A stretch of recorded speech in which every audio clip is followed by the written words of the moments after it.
తెలంగాణలో అధికారంలోకి వచ్చిన నాటి నుండి కాంగ్రెస్ సర్కార్ ఎడ్యుకేషన్ పై స్పెషల్ ఫోకస్ పెట్టింది. విద్యారంగంలో విప్లవాత్మక మార్పులు తీసుకొచ్చేందుకు నడుం బిగించింది. ప్రీ ప్రైమరీ నుంచి సాంకేతిక విద్య, యూనివర్సిటీ స్థాయి విద్య వరకు నూతన విద్యా విధానాన్ని రూపొందించేందుకు తెలంగాణ విద్యా కమిషన్ ను ఏర్పాటు చేసింది. దీనికి రిటైర్డ్ ఐఏఎస్ అధికారి ఆకునూరి మురళి గారిని చైర్మన్ గా నియమించింది.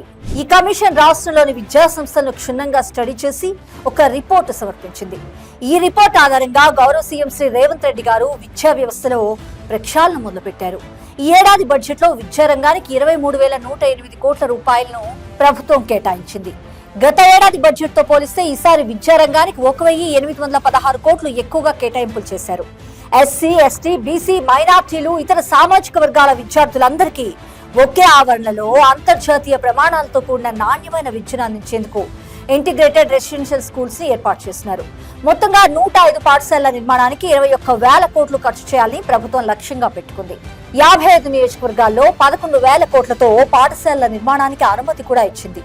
ఒక్కొక్క పాఠశాలకు 200 కోట్ల రూపాయలు కేటాయించింది.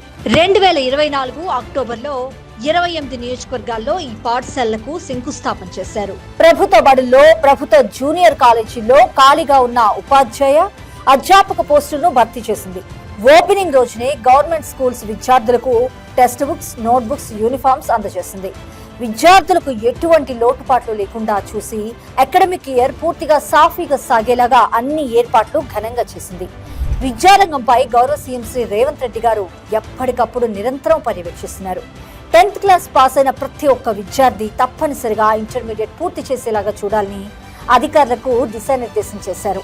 ఇంటర్మీడియట్ లో డ్రాప్ అవుట్స్ ని పూర్తిగా తగ్గించేందుకు ఇతర రాష్ట్రాల్లో అమలవుతున్న 9 నుంచి 12 తరగతుల విద్యా విధానాన్ని స్టడీ చేయాలంటూ కూడా సూచించారు. ఆ విధానాన్ని ఇక్కడ ఎలా అమలు చేయవచ్చో పరిశీలించాలని తెలిపారు. ఈ విషయంలో విద్యా కమిషన్, ఆ విభాగంలో పనిచేసే ఎన్జీఓలు, పౌర సమాజం సూచనలు, సలహాలను పరిగణలోకి తీసుకోవాలని సీఎం రేవంత్ రెడ్డి గారు అధికారులకు దిశానిర్దేశం చేశారు. ఇంటర్మీడియట్ విద్య మెరుగుకు మరి అన్ని దశల్లోనూ చర్చించి శాసనసభలో కూడా చర్చకు పెడతామని స్పష్టం చేశారు.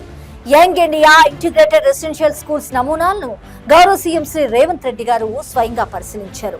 పాఠశాలల నిర్మాణం, ఇతర ప్రక్రియలను వేగవంతంగా చేయాలని, నిర్మాణాల ప్రగతిపై ప్రతి వారం తనకు నివేదిక సమర్పించాలని సీఎం రేవంత్ రెడ్డి గారు అధికారులకు ఆదేశాలు జారీ చేశారు. విద్యార్థుల్లో దేశభక్తిని పెంపొందించేందుకు ప్రతి పాఠశాల ఆవరణలోనూ భారీ జాతీయ జెండాను ఏర్పాటు చేయాలని నిర్ణయించారు.